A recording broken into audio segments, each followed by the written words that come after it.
Voilà, est-ce que vous vous souvenez de cette image qui date du 5 juin 1989? Voilà, une image qui a fait le tour du monde, hein. 1989. Помните ли вы это изображение 1989 года? В нем заложена история.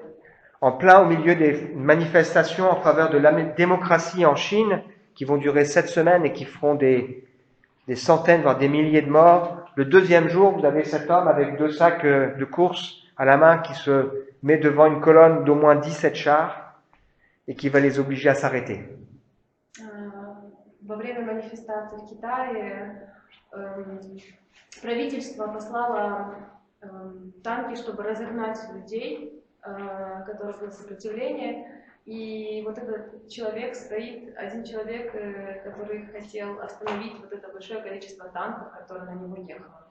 Donc c'est une image improbable, hein, si vous vous souvenez de la suite, les chars vont se déplacer plusieurs fois et ce monsieur va monter sur le char, il va parler avec la personne à l'intérieur, enfin il va y avoir toute une série d'événements. То есть будет очень много чего происходить, танки будут пытаться проезжать мимо него, но он будет пытаться их остановить и будет говорить с людьми, которые внутри.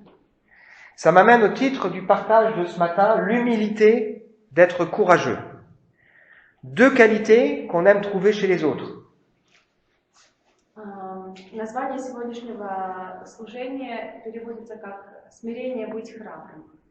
Ce n'est pas plaisant hein, d'être au contact de gens qui sont orgueilleux, qui méprisants, qui abaissent les autres, qui se croient supérieurs, qui cherchent sans cesse à écraser. Неприятно общаться с людьми, которые считают себя выше других, которые унижают других людей. De la même manière, c'est très difficile d'être avec des gens qui sont lâches, qui vont laisser faire des injustices, qui n'auront pas le courage de s'exposer pour une cause ou de dire ce qu'ils ont vu ou ce qu'ils ont entendu. Очень сложно быть рядом с людьми, которые подлые, которые нечестные. L'humilité et le courage, ce sont 2 qualités qu'on retrouve chez Jésus en particulier. Смирение быть храбрым – это качество мы видим у Иисуса Христа. Lui-même se présente comme doux et humble de cœur. Он был смиренным. Il laisse venir à lui les petits-enfants, il ne repousse pas ceux qui sont dans la souffrance, il ne met pas dehors celui qui vient à lui, il ne condamne pas, mais il tend la main. Он принимает детей, он не оставляет людей в беде, он подает руку. Et la Bible nous explique que, alors qu'il partage avec ses disciples le dernier repas, il va mettre le comble à son amour pour eux, en se déshabillant et en s'abaissant pour laver les pieds de ses disciples. Во время их последнего ужина с его учениками он покажет свою великую любовь, когда он опустится перед своими учениками и умоет им ноги. Il y a des gens qui ont changé le monde, mais ils l'ont fait avec violence. Jésus a changé l'humanité, le monde entier, sans prendre les armes, en offrant sa vie sur une croix. Было много людей, которые изменили этот мир силой, которые изменили этот мир агрессией, но Иисус Христос изменил этот мир со своей любовью. Et puis Jésus est profondément courageux. Bien sûr, la croix, il fallait du courage pour le faire. Mais il est courageux parce que il n'hésitera pas à dénoncer l'hypocrisie, l'incohérence des hommes religieux. Il n'hésitera pas à chasser, par exemple, les vendeurs du temple.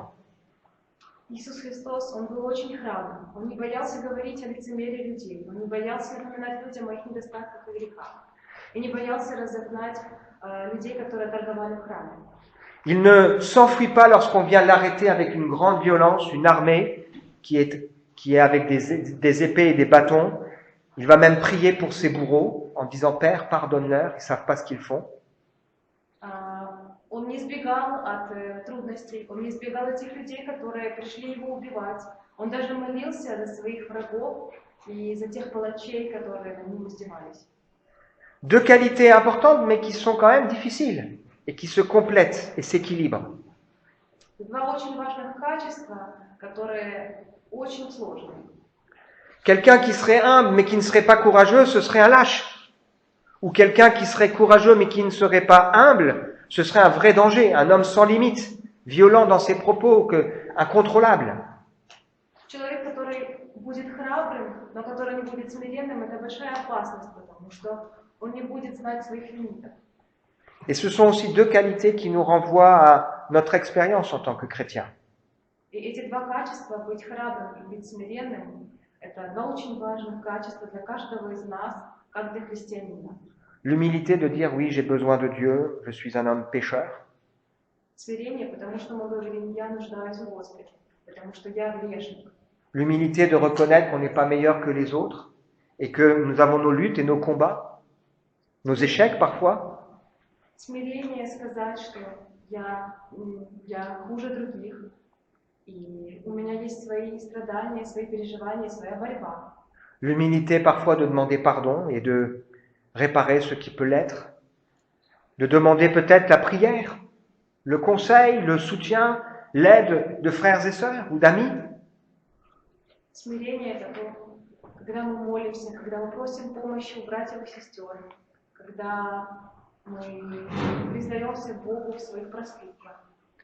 L'humilité de reconnaître que parfois on se trompe et que parfois d'autres font les choses mieux que nous, qu'ils nous sont supérieurs sur certains points.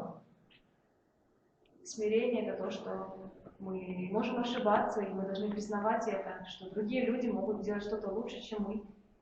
Et puis le courage aussi de dire non au compromis, non au mal qui nous entoure. Le courage peut-être de partager notre foi, notre espérance. Храбрость, с которой мы можем делиться нашей верой, когда можем говорить нет чему-то, что не принесет нам пользы, как христианину. Donc, ce sont deux qualités qui nous rappellent combien l'Évangile est un message puissant et révolutionnaire. Это два качества, которые напоминают нам то, что Евангелие – это слово революционное, и это слово очень мощное. Et j'aime me rappeler et dire que l'Évangile, c'est un message incarné. C'est Dieu qui s'incarne dans notre humanité, dans la personne de Jésus. Это история, которая показывает, что Бог перевоплотился в тело человеческое. Mais c'est aussi un message incarné qui fait de nous des témoins. Nous ne sommes pas là pour dire simplement Dieu a envoyé Jésus, il t'aime, mais nous sommes là pour dire aussi ce que Dieu a fait dans notre vie en reconnaissant avec humilité que nous ne sommes pas meilleurs que les autres et que nous avons eu et que nous avons encore besoin de la grâce de Dieu. Это слово нам также дано для того, чтобы мы свидетельствовали другим о том, как Бог изменил нашу жизнь. C'est ce qui fait le lien avec ce qu'on a vu depuis le début de ce culte, où on a ouvert le culte avec cette parole de l'apôtre Paul, la parole que voici est certaine, elle mérite d'être reçue sans réserve. Jésus-Christ est venu dans ce monde pour sauver les pécheurs, dont je suis pour ma part l'exemple type d'entre eux. Как Павел, который говорил, что Иисус пришел спасти весь мир, и что я один из этих грешников. Jésus a eu pitié, Dieu a eu pitié de moi pour cette raison. Il voulait faire voir en moi l'étendue de sa patience. И Бог вымаливает каждого из нас. Pour dire à ceux qui croiraient en lui qu'ils peuvent aussi recevoir la grâce de Dieu.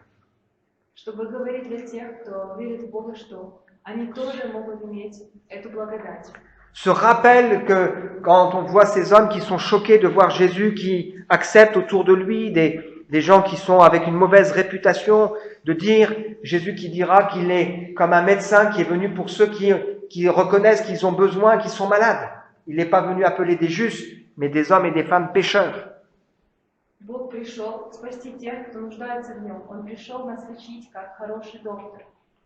Et puis, on l'a lu tout à l'heure, le résumé de ce que Dieu attend de nous, c'est qu'on mette en pratique ce qui est droit, qu'on aime la bonté et qu'on marche humblement avec Dieu. Мы должны быть смиренными и ходить с тем, что говорит нам Господь, и слушаться Его воли. L'humilité d'être courageux, c'est un titre aussi qui tord le cou à des fausses conceptions. Par exemple, quand on dit que la foi, c'est pour les faibles. C'est faux. Bien sûr, il faut reconnaître sa faiblesse, mais il faut beaucoup de courage pour oser regarder ce qu'il y a au fond de son cœur et oser dire « Pardon, Seigneur ». Очень часто люди говорят, что вера для слабаков. Но нет, нужно иметь большую храбрость для того, чтобы посмотреть в глубину своего сердца, осознать, что ты делаешь очень нехорошие вещи и попросить у Бога за это прощения. Et puis, il y a cette mauvaise compréhension de l'histoire de la paille et la poutre dans l'œil. Je lis le texte de Matthieu au chapitre 7 qui nous dit « Ne jugez pas afin de ne pas être jugés, car on vous jugera de la même manière que vous aurez jugé et on utilisera pour vous la mesure dont vous serez servi. » La traduction Semeur, elle dit « Ne condamnez pas, afin de ne pas être condamné ». Je trouve ça intéressant comme expression. Tu peux traduire ça, condamner? Эта история говорит о том, что не судите, да, не судимы будете. Pourquoi vois-tu la paille qui est dans l'œil de ton frère et ne remarques-tu pas la poutre qui est dans ton œil? Comment peux-tu dire à ton frère, laisse-moi enlever la paille de ton œil alors que toi, tu as une poutre dans le tien? Hypocrite. Enlève d'abord la paille de ton œil, la poutre de ton œil, pardon, et alors tu verras clair pour retirer la paille de l'œil de ton frère. Dans ce texte, il n'est pas question ici de ne jamais intervenir dans la vie de celui qui est autour de nous. Mais il est question ici d'une priorité. D'abord, tu règles tes problèmes, qui sont sans doute bien plus importants, la poutre. Et ensuite, tu pourras voir comment aider ton frère. Pourquoi est-ce qu'on a tant de mal à voir des fois la poutre qui est dans notre œil? C'est parce qu'il nous faut un miroir. Et ce miroir, c'est la parole de Dieu. Если мы хотим помочь нашему брату вынуть ему соринку из глаза, в первую очередь мы должны обратиться к себе, посмотреть, что с нами не так, и попросить у Бога помощи, потому что очень часто у нас может быть в глазу целое бревно, которое мы не замечаем. Donc l'idée dans ce passage de l'évangile de Matthieu, ce n'est pas de ne pas dénoncer le péché, mais c'est d'abord de régler les choses dans notre vie, pour qu'ensuite on soit légitime pour en parler, et ensuite c'est une question aussi de but. Pourquoi est-ce qu'on veut dénoncer ce qu'on voit dans la vie de notre frère ou de notre sœur? Ce n'est pas pour le condamner, mais c'est parce qu'on a envie que la grâce de Dieu se manifeste pour lui ou pour elle. В первую очередь мы всегда должны решить то, что с нами не так, для того, чтобы помочь нашему брату или сестре. Alors ça nous amène à l'histoire de David. Vous savez qu'on partage ensemble l'histoire de David. Quelques éléments de contexte avant de regarder le texte d'aujourd'hui, qui est un texte pas forcément simple. Это приводит нас к, опять же, истории Давида, которую мы начали с вами уже с недавнего времени. И эта история не очень легкая, она тяжелая. Alors on a vu ensemble, David, c'est un homme qui a des profondes valeurs, mais qui pourtant, à un moment donné dans sa vie, va se laisser prendre dans un engrenage qui va le conduire à faire des choses honteuses, puisqu'il va prendre la femme d'un autre, il va mentir, et puis il va même être à l'origine de la mort d'un homme. Мы помним, что у Давида было очень много хороших качеств, что это был Божий человек, который исполнял его волю. Но в один момент он совершил ошибку и согрешил, и он оказался в отношениях с чужой женщиной, и он убил ее мужа, и эта женщина имела от него ребенка, который вскоре умер. Et une histoire donc qui nous rappelle que le mal, ça touche des gens qui sont vraiment tordus, mais ça touche aussi des gens comme vous et moi, qui, voilà, par moments, pouvons nous laisser tomber, prendre dans toutes sortes de pièges. И мы видим в этой истории, что грех может коснуться не только людей, которые не знают Бога, но и тех, которые в нашем окружении, наших братьев и сестер.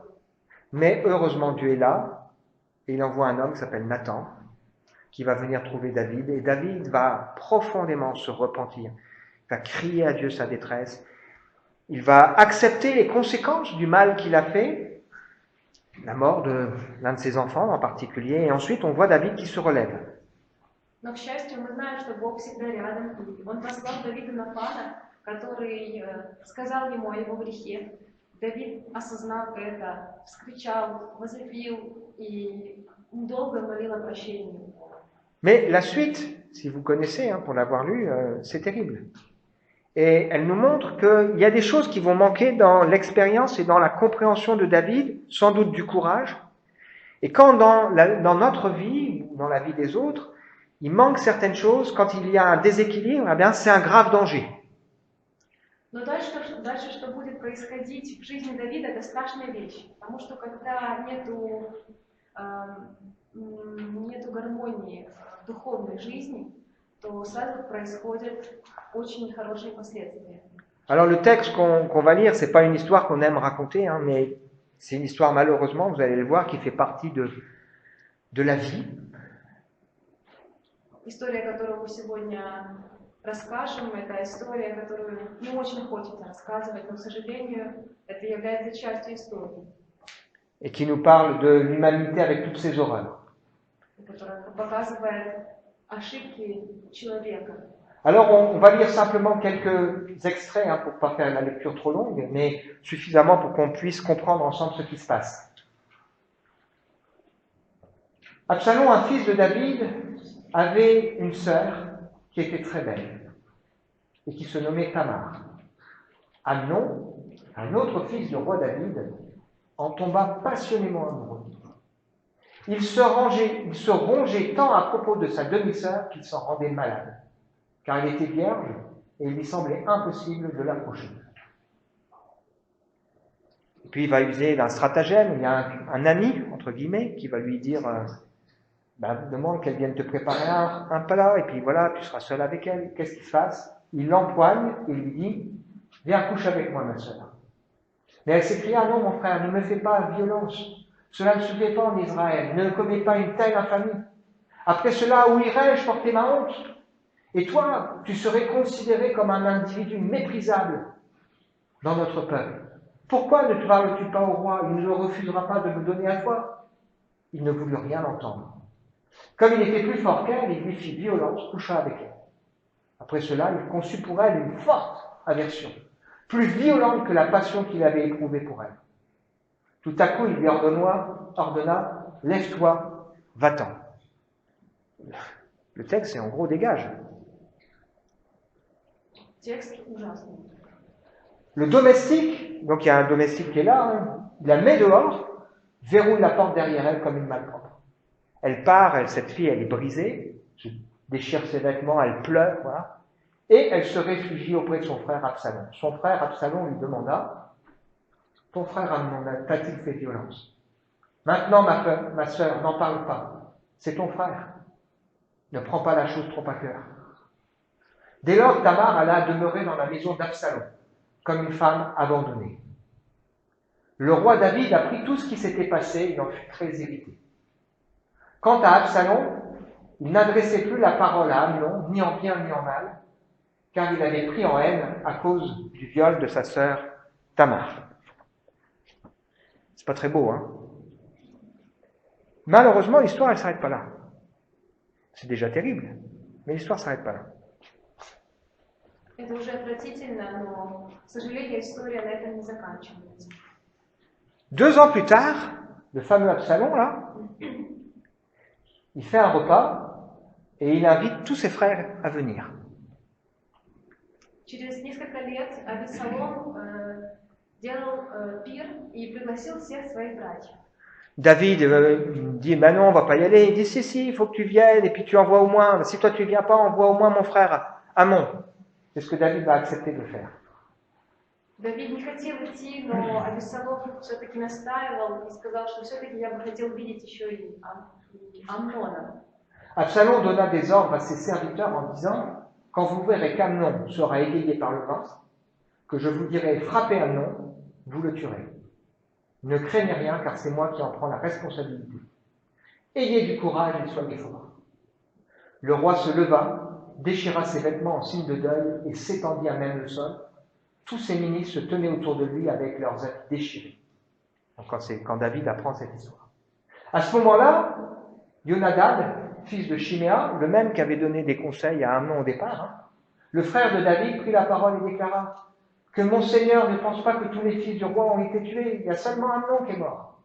Depuis le jour où il a violé sa sœur Tamar, Absalom parlait de le tuer. Tu parles d'une consolation. Hein. Que le roi, mon Seigneur, ne s'imagine donc pas que tous les princes ont péri. Non, Amnon seul est mort. Absalom resta pendant 3 ans, donc il va être chassé de la présence de David, réfugié à Guéchour.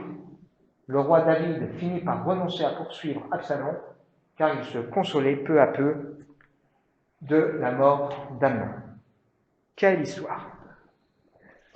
Un inceste, ensuite la mort d'un enfant, puis un autre qui part, qui s'enfuit, le roi qui veut plus le voir. Quelle histoire! Malheureusement, c'est une histoire qui nous parle de la vraie vie. J'ai repris ici les chiffres des enquêtes qui ont été officielles sur l'inceste. En 2009, en France, c'est 2 millions de victimes. En 2015, c'est 4 millions. Et en 2020, on dénote 6,7 millions, soit 10% des Français qui sont touchés par ce fléau. C'est donc une histoire qui est dans la Bible, parce que c'est une histoire qui fait partie de la vie. Et il semble que 1/3 des Français connaissent dans leur entourage au moins une personne qui est victime. К сожалению, по статистике 2 миллиона жертв инцеста являются, во Франции 2 миллиона жертв. И 6,7 миллионов, 10% французов. Получается, из всех жителей 6,7 миллионов, 10 французов. La suite, c'est que Absalom va finir par revenir auprès du roi. David ne voudra pas le voir. Et puis, au bout de 3 ans, il va faire toutes sortes de choses pour qu'enfin David accepte de le revoir. Mais il y a une telle haine entre Absalom et son père qu'ensuite, ça va conduire à ce que le peuple entier soit déchiré.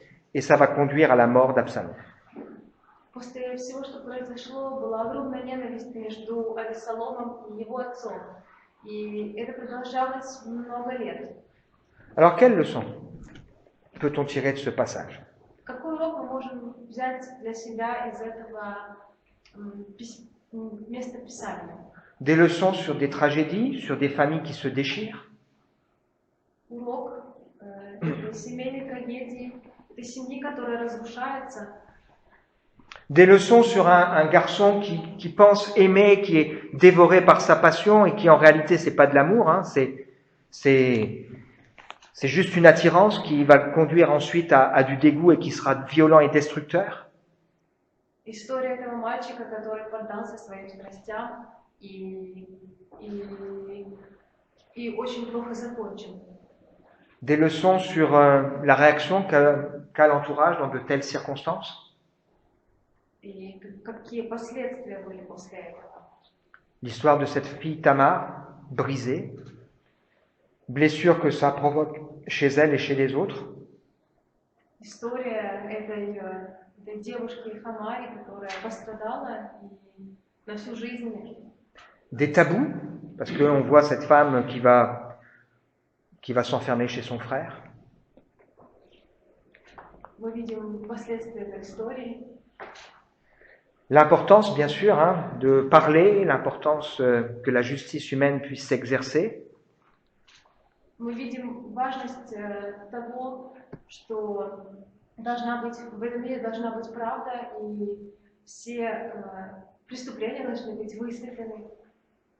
Une leçon sur les secrets de famille qui empoisonnent la vie. Il y a tellement de familles qui sont empoisonnées par des secrets qui vont avoir des impacts des générations et des générations et des générations après. Также секреты, тайные, семейные, страшные, которые отравляют жизнь. Un escalade de la violence, parce qu'au début ça commence par un viol, puis ensuite c'est un meurtre, puis ensuite c'est un homme qui s'appelle Absalom qui va humilier son père. Si vous lisez la suite,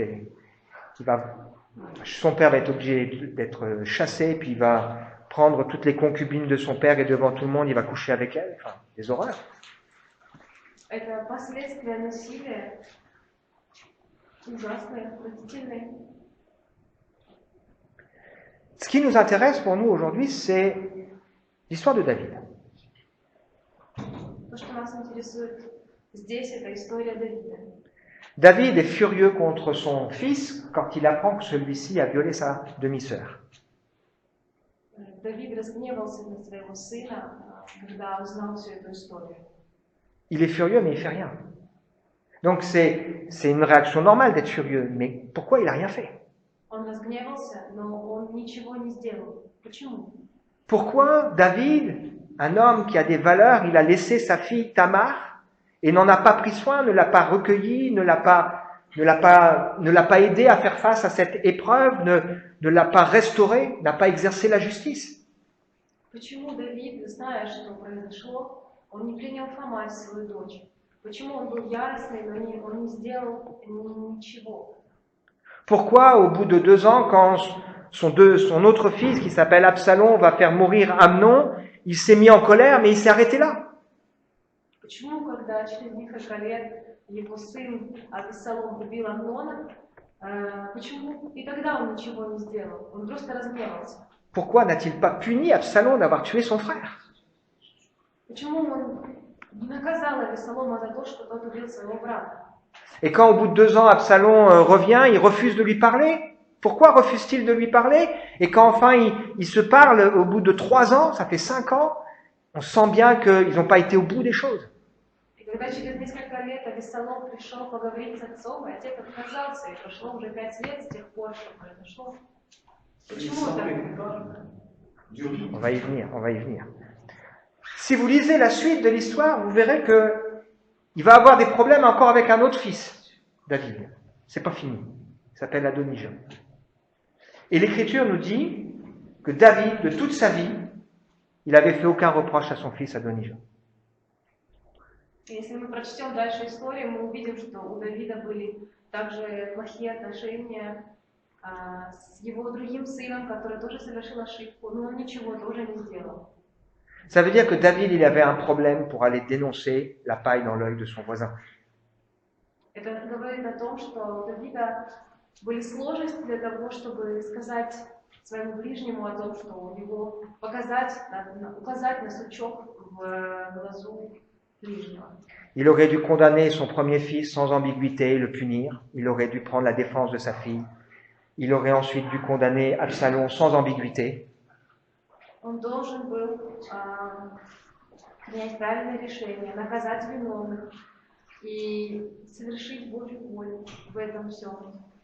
Et ensuite, il aurait dû sans doute se comporter différemment avec Absalom au lieu de laisser pourrir une situation qui va le déborder largement. И он оставил все, просто оставил всю эту ситуацию без принятия никаких решений, ничего не разрешая самостоятельно с Божьей помощью. Alors, il me semble que pour nous, ce matin, il y a 3 étapes chronologiques importantes dans notre vie qu'on doit trouver. Очень важные 3 этапа в этой истории, которые мы должны с вами рассмотреть. Pourquoi David n'a pas réagi? Effectivement, sans doute qu'il se sentait encore culpabilisé par son histoire. Lui-même avait pris une femme qu'il n'aurait pas dû. Lui-même avait été à l'origine de la mort de quelqu'un, il n'aurait pas dû. Давид совершил до этого в своей жизни то, чего он не должен был делать. Он оказался в отношениях с женщиной, с которой он не должен был в отношениях. И это на него повлияло. Il y a probablement beaucoup de questions d'ordre psychologique dans cette histoire, où David il n'a pas su faire face parce que il y avait beaucoup de choses, des émotions dans son cœur.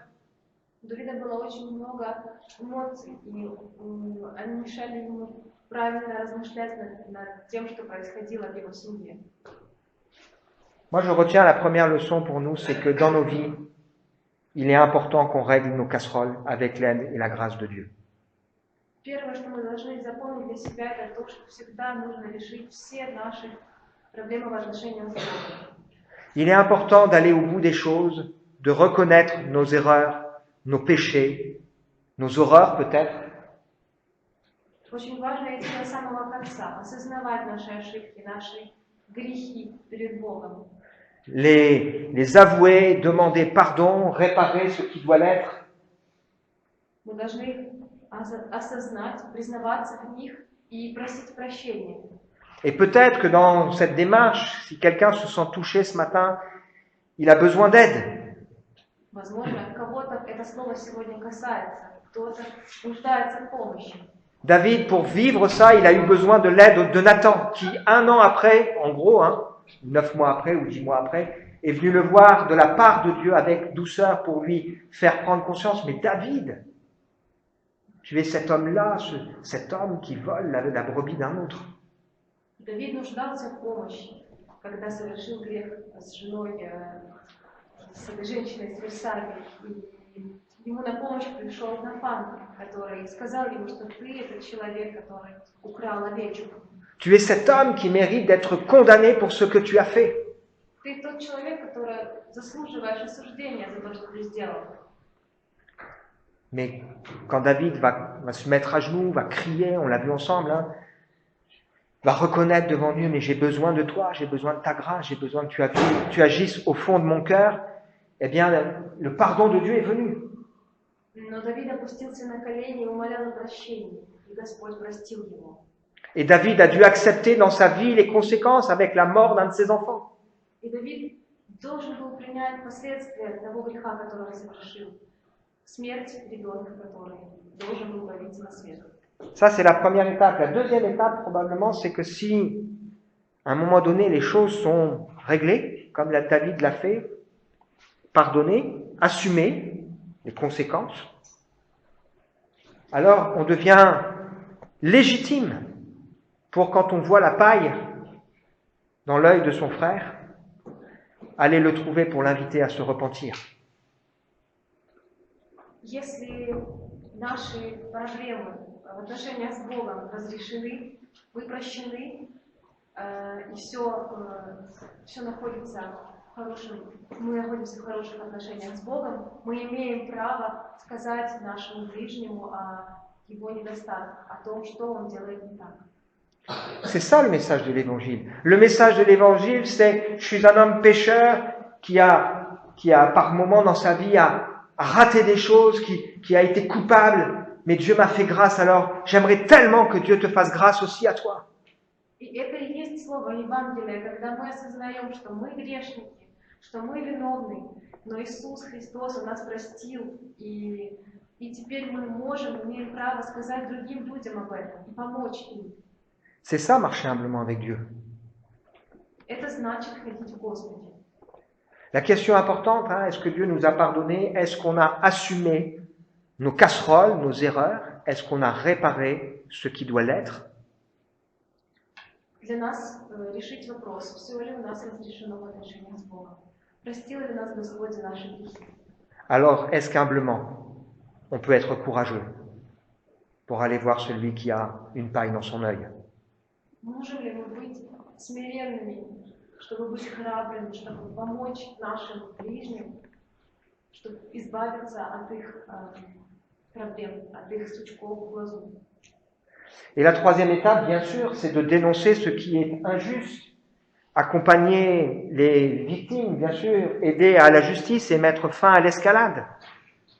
И третий пункт – это то, что мы должны жить справедливо и искать справедливости, помогать людям, которые являются жертвами, а также помогать справедливости расти в этом мире. Ne surtout pas penser que c'est le temps qui fera justice. C'est faux. Le temps, il fait juste que rendre les choses moins sensibles, quoique, mais il ne règle pas le problème de fond. Мы не можем считать, что время ставит все на свои места, потому что это не время, это неправильное выражение. Et dans ces étapes, il y a forcément une chronologie. On ne peut pas être celui qui dénonce les injustices si dans nos vies, on a des casseroles qu'on n'a pas réglées. Эти три этапа, они не могут меняться, потому что мы не можем говорить о справедливости, если в нашей жизни что-то идет не так, что-то не решено. Et si on a réglé dans nos vies les casseroles, si on a assumé les conséquences, si on a laissé la grâce de Dieu venir, peut-être la justice s'exercer, alors on peut regarder l'autre en lui disant « Mais moi, je ne suis pas un homme parfait, mais Dieu m'a fait grâce. » И если в нашей жизни все исправлено, то мы можем сказать ближнему, что да, я не идеальный, но Бог дал мне благодать свою. Lorsque je suis devenu chrétien dans ma vie, j'ai demandé pardon à Dieu pour mes fautes. Je pouvais vivre les deux étapes qui suivent. Je pouvais voir quelqu'un et lui dire « Mais Dieu, ce que tu fais n'est pas bien, tu as besoin de la grâce de Dieu. » Et je pouvais à un moment donné dénoncer le mal dans la vie des autres. Благодаря этим трем пунктам я могу сказать, что да, я человек не идеальный, Бог помог мне. И то, что сейчас происходит с тобой, это Бог тоже может помочь и тебе. Et quand dans ma vie, il y a 23 ans, j'ai eu un problème grave, ben retour à quel départ. Il faut que je règle les casseroles, j'assume devant le Seigneur. Et ensuite, il faut que je passe à l'étape 2. Ça m'a pris presque 20 ans. J'ai dû me faire aider pour qu'on me dise, mais le Seigneur t'a pardonné. Tu peux maintenant vivre les choses. Et on peut passer à l'étape 3 pour dénoncer ce qui ne va pas, les injustices, aider celui qui a une paille dans son œil. Когда мне было 23 года, я оказался в ситуации, которая относится к первому пункту, и мне нужен был второй пункт, мне нужно было 20 лет, чтобы понять, что Бог меня простил. И сейчас я знаю это и могу помогать другим людям, свидетельствуя свой пример и говоря, что Бог может изменить любую ситуацию. Qu'est-ce que ce titre? L'humilité d'être courageux, il évoque pour nous. Что эта фраза «смирение быть храбрым», что она для нас показывает, что она нам открывает? Jésus est venu appeler des pécheurs, des gens qui sont injustes, à la repentance et à être couverts par sa justice. Иисус пришел на землю, чтобы спасти грешников. Et Jésus veut faire voir en nous l'œuvre de sa grâce, parce qu'on aura été au bout des choses. И Он хочет увидеть в нас работу своей благодати. Comment est-ce que le message de ce matin, il fait écho avec notre vie? Как сегодняшнее послание, сегодняшнее слово перекликается с тем, что происходит в нашей жизни? Et où en est-on dans ces étapes 1, 2 et 3? И на каком из этих 3 этапов находимся мы с вами? Bien sûr, si on est dans la situation de Tamar, où on connaît quelqu'un dans cette situation, il faut en parler. Возможно, есть ситуации, где мы должны протянуть человеку руку, поговорить. Termine avec ce texte de Galates. Frères ou sœurs, si quelqu'un s'est laissé surprendre par quelque faute, vous qui vous laissez conduire par l'Esprit, ramenez-le dans le droit chemin, avec un esprit de douceur. Et toi qui interviens, fais attention de ne pas te laisser toi-même tenter. Aidez-vous les uns les autres à porter vos fardeaux. De cette manière, vous accomplirez la loi du Christ. Si quelqu'un s'imagine être une personne d'exception, alors qu'en fait il n'en est rien, il s'abuse lui-même. Je pense qu'on peut prendre un temps, on veut laisser ce message travailler dans nos cœurs, nos vies. Je propose de prendre un petit temps de silence avant que je prie.